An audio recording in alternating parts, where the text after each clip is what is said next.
las charlas porque un año más contamos con el apoyo de todos vosotros y la verdad es que anima muchísimo a seguir trabajando en la misma línea. Hoy clausuramos este ciclo de conferencias para padres. Como sabéis, empezamos con la con la particonferencia de Carlos Hue. Tratamos el tema de la inteligencia emocional, que eso creemos que abarca todas las etapas educativas del colegio y que, bueno, que sabéis que está apostando mucho el colegio y, bueno, en general toda la comunidad educativa por incluir la inteligencia emocional en todas las etapas. El viernes pasado tocamos el tema del acoso escolar. Iba más bien dirigido a la educación secundaria, aunque como bien Paco Ballester nos dijo, bueno, pues se da también en niños de temprana edad. Y bueno, y este viernes nos acompaña María José a hablar de la psicología evolutiva de los niños. Está más bien orientado a infantil y a los primeros años de primaria. Y bueno, pues nada, os paso con María José, que os va a presentar a la ponente de esta noche. Muchas gracias. Buenas noches. Gracias a todos por vuestra asistencia en esta tercera y última charla ya para padres organizadas por el Colegio de la Consolación y por el AMPA. Esta noche está con nosotros María José Ferro. Ella es psicóloga del Colegio de Maristas de la Fuensanta. También es colaboradora con la Universidad de Murcia y con la Universidad Católica. Y bueno, a petición de ella me ha dicho que la presentará de manera muy informal. Así que ella también, bueno, es experta en muchas cosas, pero entre ellas es formadora de padres y de profesores. El año pasado tuvimos la suerte de tenerla en el colegio nuestro, ¿vale? Nos impartió una charla sobre dislexia, el tema que le demandamos, y la verdad quedamos muy contentos. Me imagino que esta noche quedaréis igual de satisfechos con ella. Y bueno, de manera informal, como me ha pedido que la presente, también quiero añadir que le doy las gracias por su colaboración. Somos amigas ya desde hace algunos años y la verdad siempre que le pido su ayuda, cuento con ella. Así que gracias por estar esta noche con nosotros. Muy bien, gracias. Buenas noches y gracias por estar aquí. Le comentaba a María José y yo somos amigas. Le comentaba a María José que tenéis aquí mucho más éxito que tengo yo en mi colegio. Y tenemos un número bastante mayor de alumnos que hay en el Colegio de la Consolación. Así que enhorabuena a Lampa por haber organizado esto también y enhorabuena a los padres del colegio por estar tan motivados, sobre todo teniendo en cuenta la hora que es. Bueno, María José me pidió que la charla la planteara desde varios puntos. Me he pasado rápidamente la primera parte porque si no nos vamos a ir de aquí a las 11 de la noche. Pero resumiendo muchísimo, la primera parte es algo que es muy, muy importante, que es el tema de la estimulación temprana. De hecho, cada vez en infantil y primaria se está trabajando más el tema de la estimulación temprana porque se sabe, eso lo sabemos desde hace mucho tiempo y se está poniendo muy en marcha y de forma muy seria, que el cerebro, desde el momento en que el bebé está en el vientre de la madre, todo lo que se le pueda estimular es muy importante. De hecho, la estimulación mayor termina a los 3 años. Entonces, el proceso hasta los 3 años es fundamental para el desarrollo de la inteligencia y de los afectos. No solo de la capacidad cognitiva, no solo la capacidad de pensar, sino la capacidad de sentir, de todos los aprendizajes. Por lo tanto, es muy importante toda la estimulación que se le pueda dar al niño casi desde el momento del nacimiento. El niño no puede estar en una cunita ahí porque es muy bueno y duerme muchas horas, sino que hay que estar estimulándolo frecuentemente. Esa era la primera parte, donde hablaba pues eso de la relación que hay entre inteligencia, cerebro, todas las conexiones neuronales, etcétera. Nos vamos entonces a la segunda parte, que tiene más que ver. A ver, María José me hablaba de la palabra castigo. Castigo es un término que intentamos no utilizar, pero bueno, lo que son las normas. Yo todo de lo que voy a hablar tiene que ver con una cosa que todos los que estamos aquí tenemos, que es sentido común. Es lo más importante.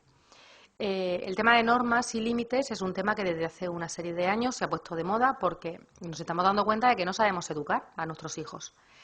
Que cuando hablamos con nuestros padres o nuestros abuelos nos dicen pero si tú no hacías eso, ¿cómo consientes que tu hijo haga lo que tú no hacías antes, etcétera? Pues estamos ahora mismo en una situación en la que en ocasiones no sabemos ni cómo tenemos que hacer las cosas, ni cómo funcionar. Y, por lo tanto, el sentido común es lo que nos tiene que funcionar. Todos los niños, todos, desde el momento del nacimiento, bueno, desde el momento del nacimiento no, pero desde el momento en que aparece el lenguaje, el que el niño puede expresar y comunicar, tiene que tener normas. Los niños sin normas, y los que trabajamos en colegios lo vemos todos los días, los niños sin normas son niños que a la larga son niños muy desgraciados, porque todos los seres humanos necesitamos normas. Si nosotros al entrar esta tarde aquí, en vez de sentarnos en unas sillas, no nos dicen nada, pues, y nos dicen que hagamos lo que queramos, algunos se habrían sentado en el suelo, otros se habrían quedado de pie, otros habrían salido y vuelto a entrar, algunos estarían comiéndose un bocadillo, porque eso sería si no tuviésemos normas. Tenemos una serie de normas y entonces permanecemos ahora todos muy bien sentaditos en las sillas, porque nos han enseñado que eso es una norma. Y esto es un lugar público y esto nos hace estar en silencio. Eso son normas. Entonces, ¿qué son las normas? Pues realmente es eso, son exigencias de convivencia, lo que nos hace vivir en sociedad. Y que las normas con los hijos se ponen y se instauran dialogando. Y es algo a lo que luego no se puede decir que no. Si hemos puesto una norma, esa norma se mantiene. No, la norma no la pone el padre y luego el niño se va a la madre y la madre pone otra norma. Las normas se dialogan, se ponen y se mantienen. Son consignas que se dan de forma oral, si son los niños más mayores, o con un dibujo. No sé si habéis visto Super Nanny, pero en Super Nanny todo está lleno de normas y son normas que son dibujos realmente, porque el niño a lo mejor no puede aún escribir. Y sirven para crear un clima familiar estable, fundamentalmente estable y seguro. ¿Y por qué seguro? Porque si el niño tiene normas, sabe por dónde tiene que ir. Y entonces no se va a caer, no va a tropezar, o va a tropezar menos.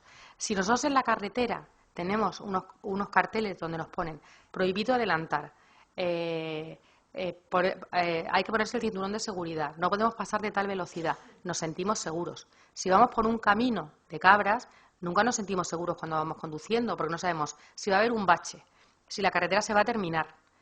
Entonces, sí que necesitamos las normas para sentirnos seguros. Las normas también hacen que existan los límites. Los límites también hacen que el niño se sienta protegido. Vamos a volver a recordar la carretera. Los límites en las autovías hacen que no nos pasemos a la otra parte de la autovía. Eso hace que nos sintamos seguros por la carretera por la que vamos. Si el niño no tiene límites, el niño se vuelve ansioso. Si el niño sabe que puede gritar y gritar y gritar cuando está en casa y nadie le dice que no puede gritar, el niño va a seguir gritando y al final se va a sentir muy inseguro porque no sabe si gritar, reír, llorar, etc. Y las normas y los límites sirven para que los niños vayan teniendo hábitos. Los profesores, los orientadores, los que trabajamos en la enseñanza, siempre cuando hablamos con las familias les preguntamos que cuáles son los hábitos de sus hijos. Y el hábito tiene que ser desde que el niño es muy pequeño, el niño tiene que saber, pues los hábitos en los niños pequeños es el control de esfínteres, es decir, que sean capaces de ir solos al baño o pedirlo, es el saber vestirse solos, es el comer, y conforme van siendo más mayores los hábitos son el que sepa cuándo se tiene que poner a hacer los deberes, sepa cuándo tiene que estudiar. Yo tengo ya muchos años de experiencia y es una pena a veces encontrarte adolescentes ya en segundo de la ESO, en tercero de la ESO, que no saben ni estudiar. Pero es que cuando indagas y hablas con la familia y la familia está preocupada y viene a pedir ayuda, ese niño nunca ha tenido límites ni normas en casa y por lo tanto él no tiene ningún hábito. Y pretendemos a lo mejor en segundo o tercero de la ESO o en sexto de primaria que el niño estudie un determinado número de horas o que se siente a hacer deberes si nunca ha tenido normas. ¿Por qué ahora que además esas normas y esos hábitos de tener que estudiar es un rollo? ¿Por qué lo van a tener que hacer si nunca han hecho otra cosa? Yo siempre insisto muchísimo a las familias en el tema de los hábitos. Es muy importante que los niños sepan que hay cosas que pueden hacer y cosas que no pueden hacer.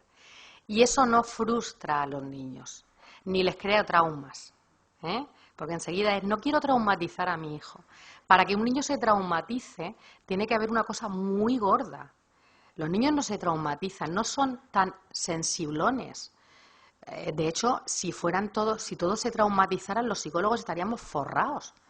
económicamente, porque estaríamos, la puerta de las clínicas y de los centros de salud mental estarían a tope. No, los niños no se traumatizan tanto. Los niños en el patio, cuando a un niño otro niño le quita el balón, ¿se traumatiza? En absoluto. Si una niña a otra niña le tira del pelo porque le va a adelantar jugando al pillao, no se traumatizan. Nosotros es que somos los que nos entra la angustia, ¿vale?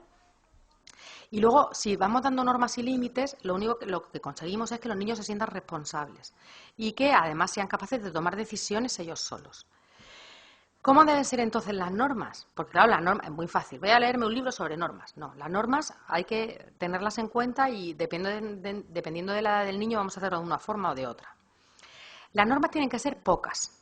No podemos llegar a casa y coger un libraco tremendo y empezar a dar normas a los niños. Entre otras cosas porque a la tercera norma el niño ya se ha descontrolado y ya no sabe ni lo que le estás diciendo.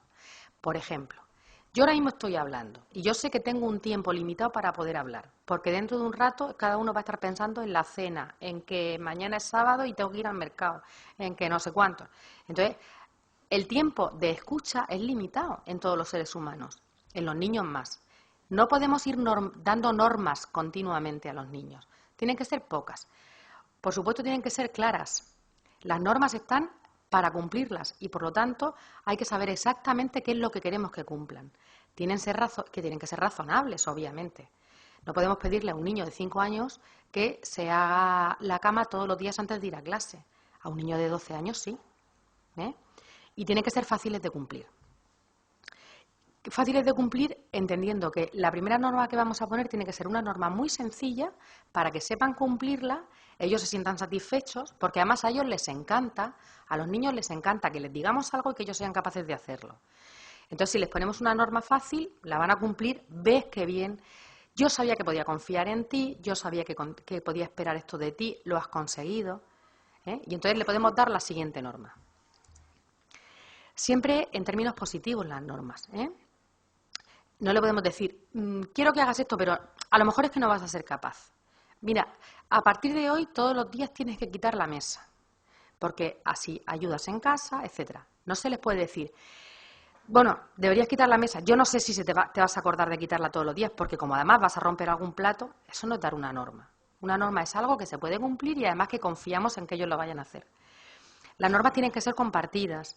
Es decir, que el niño tiene que saber que esa norma se le va a poner y además se le va a preguntar.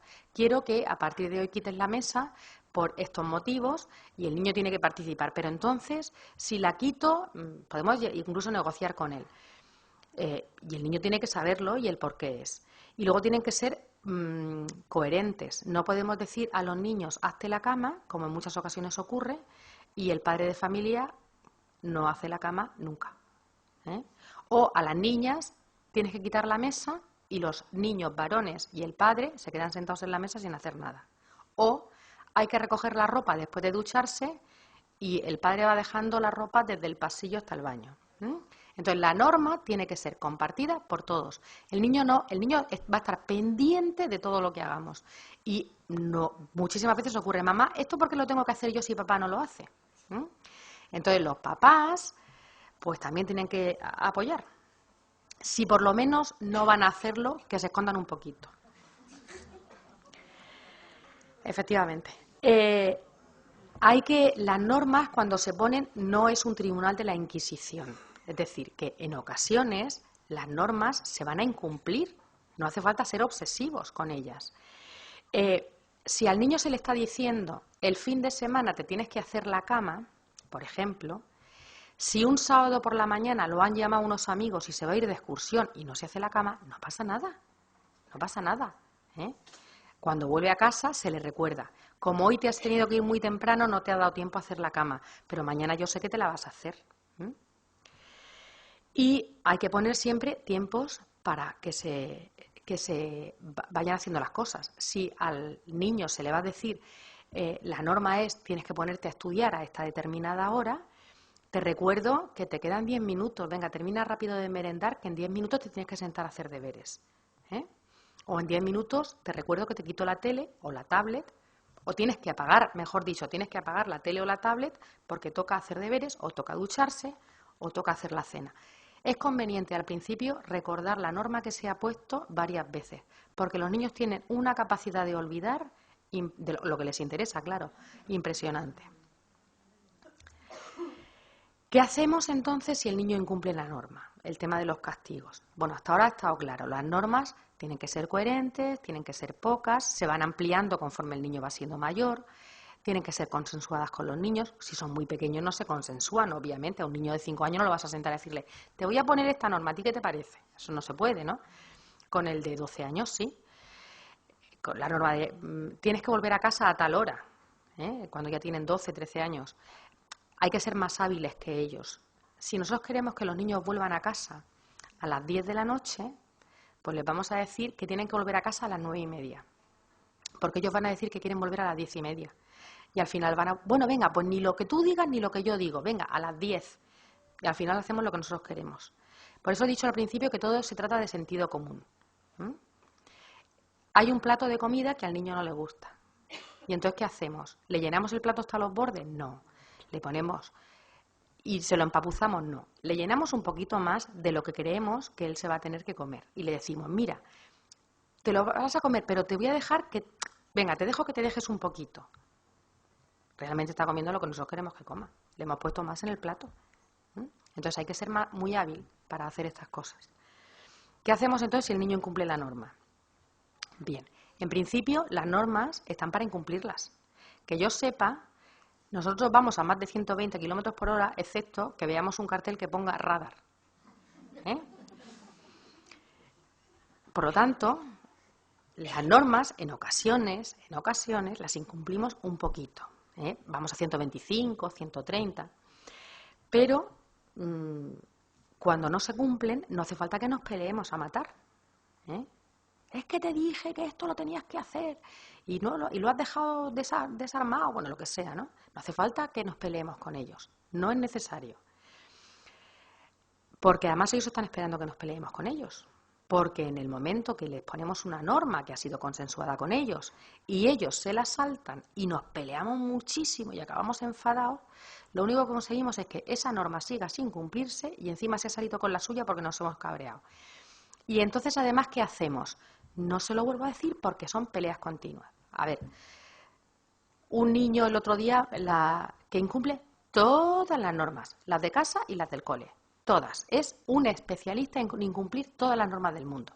Y la madre me decía, la madre está muy desesperada y me decía, es que claro, me paso el día diciéndole lo que tiene que hacer y llega un momento en que ya estoy cansada, porque además trabajo mucho. En el fondo me estaba diciendo, me siento muy culpable por dedicar muy poco tiempo a mi hijo, y entonces lo que estaba haciendo era al final dejar hacer que él hiciera lo que quisiera. ¿Qué es lo que estaba ocurriendo ahí? Es muy sencillo. La madre había puesto muchas normas. Como la madre no está en casa, le pone muchas normas al niño, y el niño sistemáticamente las incumple todas, una detrás de otra. Además, tiene una habilidad impresionante para incumplirlas todas. Y la madre, cuando llega a casa, ve lo que el niño ha hecho y entonces empieza a reñirle, empiezan los dos a elevar la voz, al final el niño llora, la madre llora, de verdad es un poema. Y entonces la madre me dice, es que me siento tan mal, me siento tan culpable, que yo al final, mira, he decidido que haga lo que quiera. Pues en su casa que haga lo que quiera, pero su profe está muy cansado, sus compañeros están muy cansados, los compañeros del niño. Entonces no puede ser que el niño haga lo que quiera porque llega el límite en que como no cumple ninguna, mejor no le pongo ninguna. Si se pone una norma y se incumple, se persevera con esa norma hasta que la cumpla, ¿vale? Cuando no quieren cumplir la norma, es que no tenemos que hacer ni caso. No tenemos que negociar la norma que hemos llegado a un acuerdo. Es que voy a llegar a las 12. No, nosotros hemos quedado contigo en que ibas a llegar a las 10. Ya, pero es que mis amigos se van a una fiesta y yo vuelvo a las 12. No, vuelves a las 10. Y si no, no sales. Y te das media vuelta y te vas. Porque ellos lo que quieren es que nos enganchemos. Porque al final el enganche hace que al final, por cansancio, nos rindamos. Entonces, no, si te he dicho que, además sin elevar el tono de voz. Obviamente yo muchas veces a los padres les digo, te tomas una tila primero. Después te vas a tu habitación. Le pegas gritos a la almohada, la agarras, la muerdes. Y después vuelves a salir y le dices, no, te he dicho que no sales. Y que hasta tal hora puedes salir. Y que si no, no sales a la calle. Y no sale. Y cuando eso nos vea que somos firmes en eso, si somos firmes la primera vez que se intenta saltar la norma, os aseguro que no se las saltan, ¿eh? Por otra parte, nosotros cuando le ponemos una norma les ponemos unas consecuencias. Si tienes que hacer esto y si no lo haces, estas son las consecuencias. Tú ya sabes que tienes todos los días que arreglar tu habitación. Si no arreglas tu habitación, el fin de semana no puedes salir, o no puedes ver la tele por la tarde, o no puedes jugar con la tablet, o no puedes ir al parque a jugar con los amigos. Y eso lo hemos negociado con ellos. ¿No has arreglado la habitación? ¿Qué era lo que si no arreglabas la habitación no podías hacer? No jugar con la tablet. Vale, pues no puedes jugar con la tablet. ¿Eso significa que no puede ver la tele, no puede leer un libro, no puede pasearse por la casa? No, no puede jugar con la tablet, que es a lo que nosotros habíamos llegado con él. Aunque estemos muy cabreados de ver que no ha cumplido lo que hemos dicho. No, es el pacto al que nosotros hemos llegado con ellos. No ha arreglado la habitación, no pasa nada, cerramos la puerta y el día siguiente la arreglará. No es la primera vez que se encuentran niños, chicos ya adolescentes, cuando los padres se han puesto firmes, que se han encontrado que no tenían ni ropa para cambiarse. Porque han dicho, no, ya no te lavo más ropa mientras no seas capaz de llevarla a la lavadora. Obviamente, si se pone un castigo, es decir, una consecuencia, nosotros le llamamos consecuencias a eso, somos muy finos, y pues se dialoga con ellos, ¿no? Esta es la consecuencia que tiene el no haber cumplido la norma que yo os he puesto. Repito, con la tila tomada, ¿eh? Y pues se van quitando privilegios conforme ellos las normas. Cuando haya algo que les hemos dicho y ellos no han hecho, lo que no tenemos que decirles es que eres un desastre, es que te dije que hicieras esto y no lo has hecho. No tenemos que utilizar ese lenguaje. El lenguaje que hay que utilizar es, mira, te dije que tenías que hacer esto y veo que tú no lo has hecho. Simplemente así. De esa forma evitamos la bronca. Si le decimos eres un desastre, tenemos bronca asegurada. Porque lo que va a hacer el niño es, y tú más, y tú más, y tú más. Si le decimos, mira, te pedí que fueras a recoger a tu hermano a no sé dónde, o que fueras a comprar el pan, y ahora resulta que no tenemos pan para comer. ¿Qué podemos hacer? Y además le devuelves a él la pelota. ¿Qué podemos hacer? Y es el niño el que tiene que decir, pues vamos a solucionarlo. Comemos pan de molde, no sé cuánto, lo que sea. Pero el día siguiente no se va a olvidar comprar el pan. Si empezamos, eres un desastre, no te puedo encargar nada, ya te dije que compraras el pan. Ya sabes que no lo vuelves a comprar nunca más. ¡Hala! Ya se ha salido con la suya. Más cosas. Una cosa muy importante que he dicho al principio. Los niños son lo que nosotros somos. No podemos decirle a un hijo nuestro que tiene que leer en casa si nosotros no leemos nunca. Y yo cuando a los padres les digo, hay que leer, no se trata de que se compren un libro gordísimo, ni que se empiecen a leer el Quijote, ni el último premio Nobel. No es necesario, que además suelen ser bastante difíciles de entender. A mí me da igual lo que lean, los padres y los hijos, pero que haya lectura en casa. A mí me da igual que el padre se lea el Marca y que el niño lo que le guste sea una revista de motos y a la niña una revista de esas supercursilonas. Da igual. El caso es que haya un ambiente de lectura en casa. ¿Y eso cómo se hace? Leyendo a los padres. ¿Queremos que el niño ayude en casa? Él tiene que ver que los padres colaboran, ambos, el padre y la madre, ¿vale? Hay que educarlos entonces en una serie de virtudes, ¿no? Como es, pues la fortaleza, hay que conseguir las cosas, hay que ser constante, no te puedes rendir, hijo, no te puedes rendir fácilmente. Hay que educarlos en la obediencia, algo que parece ser que no está de moda. Lo que está de moda es que el niño sea muy desobediente. No, la obediencia es obligatoria, porque esto les hace adultos maduros. Hay que también educarles en la alegría, las casas no pueden ser tanatorios, y luego en la sinceridad. Bien, eso era en cuanto a las normas, y así pasamos a lo siguiente y creo que acabamos en el tiempo. Vale, otro tema que me comentó María José y que realmente es un tema que es muy recurrente y que nos pasa a todos los que trabajamos en este campo, es el tema de los miedos. Miedo podemos tener todos, ¿eh? Hay gente, yo le tengo miedo a los ratones y es una chorrada y son pequeñitos, ¿eh? Bueno, pues le tengo miedo. Los miedos son situaciones que se producen conforme el niño, bueno, desde el momento del nacimiento. El primer miedo que tiene el niño es el miedo a que lo suelten, a que lo dejen solo, a que hay un reflejo que se hace al nacer al niño y es, no, entre comillas, tirarlo, no es tirarlo. Y entonces el niño hace así y pone los brazos, es un reflejo para intentar no caerse. Ese ya es el primer miedo.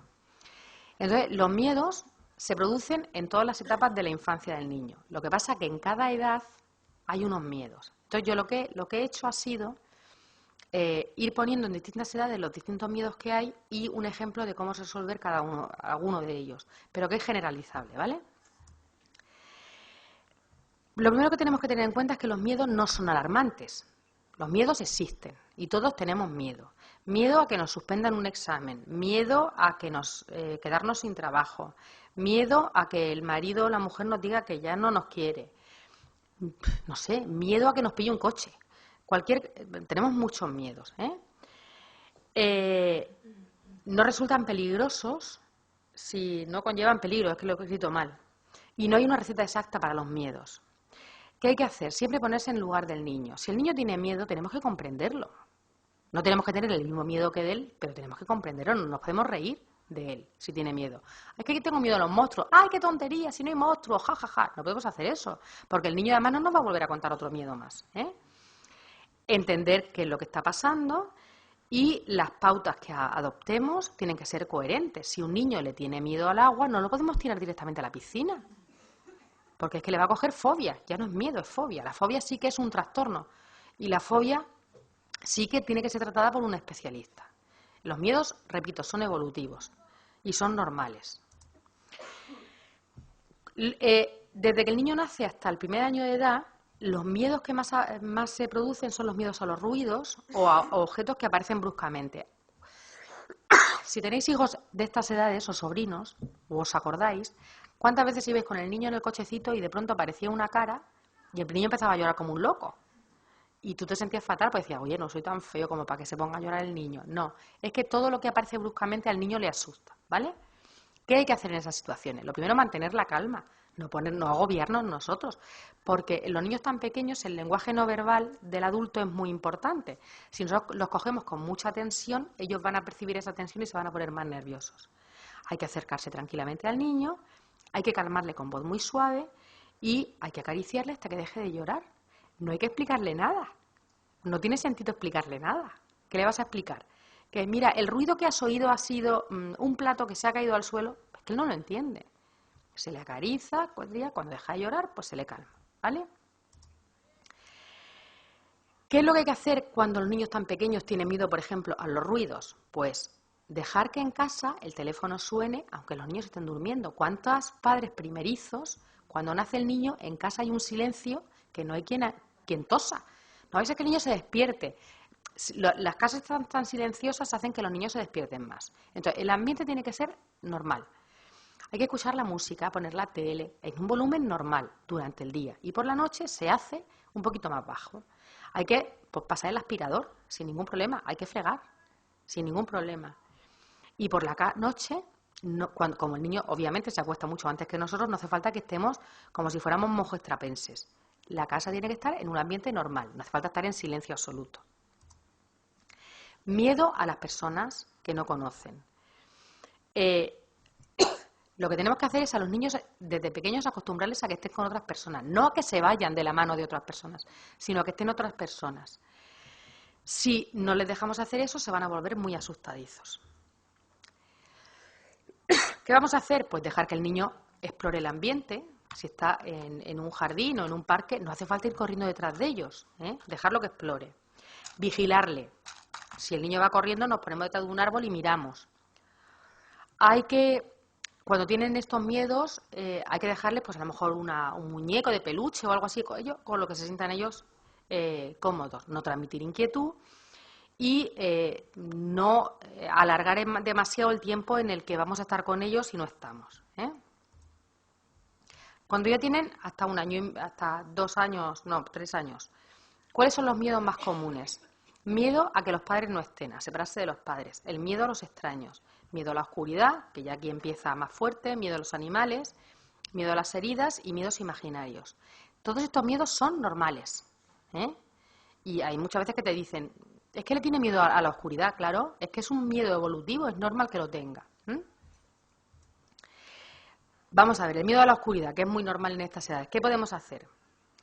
Pues para evitar que ese miedo se forme ya como parte integrante del niño, hay que crear siempre un ambiente donde él vaya a dormir que sea agradable. La habitación tiene que tener sus muñecos, sus peluches, etcétera. Tiene que dormir siempre a las mismas horas. No podemos hacer que el niño una noche se acueste a las 12. El niño este que os comentaba antes que no tiene normas en casa, yo le preguntaba a los padres que a qué hora lo acostaban y la madre me dijo que entre las 11 y las 12 y el niño tiene 8 años. Porque antes es que no se quería dormir. Y como duermen poco, bueno, aunque duerma poco, se mete en la habitación, no hace falta apagarle la luz, pero si no se quiere, pero hay que acostarlo. Y luego hay que crear rutinas antes de acostarle. Pues en la hora del baño, ahora venga un beso, ponte el pijama, no sé cuánto, que sea siempre igual.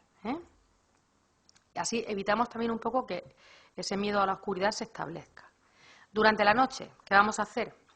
Pues consolar, ¿no? Si tiene miedo, pues se le consuela, pero no hace falta abrazarlo como locos, llevarnos a otra habitación, pobrecito mío, no hace falta eso. No hablar de la pesadilla que ha tenido por la noche. En ocasiones, los padres, cuando el niño se despierta con una pesadilla, venga, ¿y qué has soñado? Y el niño estaba con la pesadilla, no se puede acordar de lo que estaba soñando. O si se ha acordado, no tiene sentido que nos cuente el sueño ese tan desagradable, porque no se va a poder volver a dormir. No le preguntemos nada del sueño. Podemos ponerle un pilotito de esos, de luz, dejar la puerta entreabierta y, fundamentalmente, entrar a la habitación pero no encender la luz. Y una cosa de cajón, no dejarlos dormir con nosotros. Pero esto sería motivo de otra larga charla. Durante el día, pues hay que jugar con ellos cerrando persianas. Vamos a jugar al escondite y entonces cerramos las persianas y que la oscuridad la vea como un juego. Entonces sí que podemos hablar durante el día de ese miedo a ese monstruo, ¿no? Y entonces vamos a hacer una historia. Yo con un niño me acuerdo que creamos unas espadas de mentira. Y esas espadas eran para luchar contra el monstruo. Y entonces él por la noche se acostaba con la espada imaginaria, que era una espada de láser. Y se le pasó el miedo con la espada. Entonces vamos a inventar cosas. Recuerdo que son niños muy pequeños aún. Entre 3 y 4 años, que ya son niños que están en edad escolar, que ya han empezado a ir al cole, pues los miedos vuelven a ser separarse de los padres, sobre todo los primeros días de primero de infantil son, por eso se hace lo del periodo de adaptación, porque hay niños, bueno, yo ayer aún entré yo a infantil y un niño, y estamos en noviembre, aún me decía, mi papá, viene mi papá, y ya no les hace caso. Sí, viene enseguida, venga, sí, y lo dejas ahí jugando. Al principio estos niños lloraban mucho, y mi papá, y mi mamá. Ahora ya solo te dicen, viene mi papá, y ya está, no te dicen nada más. Miedo a los monstruos, a las máscaras, miedo a los animales, ven un perro y se asustan, miedo a los rayos, truenos y todas esas cosas, y miedo a que les hagan daño. El miedo a los animales, que es bastante habitual también en estas edades, lo primero que tenemos que hacer es averiguar a qué es lo que le tiene miedo. No hace falta que les peguemos un grito porque pase por al lado de un perro y el niño grite. Y nosotros gritamos más fuerte. No, si el niño grita porque ha visto un perro, vale, muy bien. Luego hablamos de ese tema. Ahora simplemente se le coge de la mano, se le acaricia y seguimos andando. No hace falta que los acerquemos a acariciar a un perro si le tiene miedo a los perros. No es necesario sacrificarlo de esa forma. Y poco a poco sí podemos ir haciendo que se acerque a un animal que sea de mucha confianza nuestra, en un ambiente relajado. Pero si vamos por la calle con el niño que le tiene miedo a los perros, nos encontramos a un amigo que tiene un perro, no hace falta que le digamos, acaricia a ese perro. No tiene sentido porque el niño lo va a pasar muy mal. Cuando estemos en otro ambiente más tranquilo y tengamos a ese perro con ese amigo sentaditos y todo eso, entonces sí podemos, mira, lo voy a acariciar yo, ¿te quieres acercar un poquito? Y vamos haciendo lo que se llaman aproximaciones sucesivas. ¿Cómo acercamos al animal entonces? Sin que esté el animal, lo que hacemos es contarle historias sobre los animales, sobre sus animales, y los animales son amigos suyos, les explicamos cómo se comportan esos animales. Obviamente, si son elefantes, no van a tener nunca un elefante delante, pero como suelen ser perros, gatos y cosas de esas, pues eso sí podemos contarles historias en las que sean ellos amigos de esos animales, etcétera. Y cuando está el animal presente, Lo que hacemos es ir acercándolo progresivamente a ese animal, tener paciencia, y jugar con ese animal en presencia de nuestro hijo, etcétera.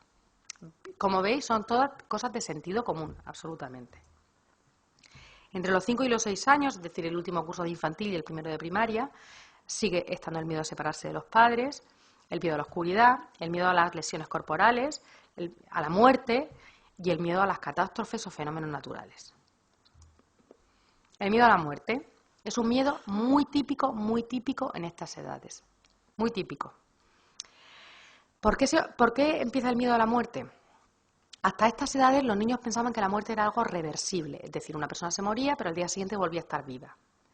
En esta edad ellos ya saben que la persona que se muere no vuelve y eso les asusta mucho, porque se puede morir alguien muy cercano a ellos y muy querido y les da mucho miedo eso. Entonces, ¿qué tenemos que hacer? Hablar de la muerte con naturalidad. Se ha muerto un vecino, se ha muerto un amigo, se ha muerto... No hace falta estar 7 días hablando del tema, pero si tenemos que hablar con nuestra pareja de ese tema, se habla con naturalidad en casa. Si tenemos que informar al niño sobre la muerte, y es una persona que ha tenido una muerte desagradable, no hace falta darle tantas explicaciones al niño. Pues mira, si somos creyentes, pues mira, se ha ido al cielo, está con Dios, lo que nosotros consideremos, con los angelitos, y nos está mirando desde el cielo, y ahora cuida de nosotros, lo que se nos ocurra, ¿vale? Explicarle que todas las personas, igual que las plantas y los animales, crecen y luego se mueren, las personas también les pasa lo mismo, pero que mientras estamos vivos somos súper felices, luego les contamos lo que queramos, pero que llega un momento, pero eso cuando somos muy mayores, al final nos morimos. Son pequeños, no hace falta decirles que hay gente joven que se muere, ¿vale? Ser realista, ser sincero, no hace falta decirles que van a resucitar. Yo, el año pasado, a un niño me decía, había muerto un tío suyo, y me decía que habían ido a casa de la abuela y habían cogido una bola de cristal y entonces en esa bola de cristal le habían pedido los padres y el niño que el tío volviera. Y entonces el tío iba a volver. Vale. Obviamente ese niño lo tenía en tratamiento, claro. Si van a visitar a un enfermo, hay que prepararlo. Si van a ir al hospital, porque prepararlos para ir a visitar a una mamá que ha tenido un niño es muy fácil. Prepararle para visitar a un enfermo que está en el hospital, hay que prepararlo. Vamos a ir a ver al abuelito, que está en el hospital. Hombre, si está lleno de cables, no. Pero si está en el hospital, simplemente porque le han operado de apendicitis, podemos llevarlo. Vamos a ir a ver al abuelito que está en el hospital, bueno, se le explica. Y entonces el niño va con absoluta normalidad. No obligarle al niño a ir al hospital si el niño no quiere. La visita al hospital es una visita de cortesía. Si el niño se va a poner muy nervioso, no es necesario. Tampoco tiene por qué ir a un entierro o a un funeral. Antes decían, no, es que los niños antes sí iban. Bueno, pero es que ahora mismo no es antes. Si el niño está preparado para ir a un entierro o a un funeral, se le lleva. Si no está preparado, no se le lleva. No hace falta hacer un drama de esto. Y luego, pues, si ha muerto alguien de la familia, un abuelo, un tío, lo que sea, dedicar tiempo a hablar de ese tema. Eso no se oculta. El tema de la muerte no se puede ocultar porque los niños son muy conscientes. Repito, los niños tan pequeños son niños que tienen el lenguaje no verbal nuestro lo perciben. Ven si estamos, notan muy bien si estamos tristes, si estamos cansados, si estamos enfadados, si hemos llorado. Si el niño ve que de pronto desaparecemos de casa, volvemos con los ojos llorosos, hablamos por teléfono muy flojito con alguien, el niño sabe que algo pasa. Entonces hay que hablarle de ese tema. Porque el niño a la larga se va a enterar que una persona, porque además va a preguntar por esa persona. Entonces hay que utilizar un tiempo para explicárselo. Cuando ya está entre segundo y tercero de primaria, los miedos más importantes son el miedo a la oscuridad y a los monstruos y el miedo a hacer el ridículo. Aquí de pronto aparece el miedo, ¡qué vergüenza! Aparece la vergüenza. El miedo a la vergüenza, a hacer el ridículo, ¿qué es lo que tenemos que hacer? Pues para empezar, desde que son muy chiquitines, decirles que son tíos muy válidos, niños y niñas muy válidos. La autoestima se va generando desde que el niño nace. Es que eres muy guapo, hay que ver qué listo, hay que ver qué simpático, qué bien has hecho esto. Eso hay que hacerlo. El niño no se hace creído, como dicen algunas personas, es que se lo va a creer, porque se lo crea, si ha hecho algo bien que se lo crea, es muy bueno. Entonces, la autoestima es muy importante fomentarla.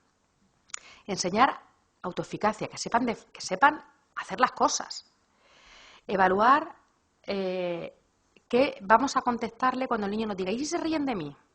Porque lo van a decir. Es que no hago eso porque se van a reír de mí. Entonces, tener respuestas preparadas para eso. No darle mucha importancia a lo que vayan a decir los demás. Pero vamos a ver, ¿a ti qué te importa que fulanito se ría? Es que vive contigo. Te quiere tantísimo, tantísimo como te quiero yo, que yo no me río de ti. Frases de ese tipo. Por otra parte, a que los niños aprendan a que se equivocan y que cometen errores y que no pasa nada, porque los cometemos nosotros si somos adultos.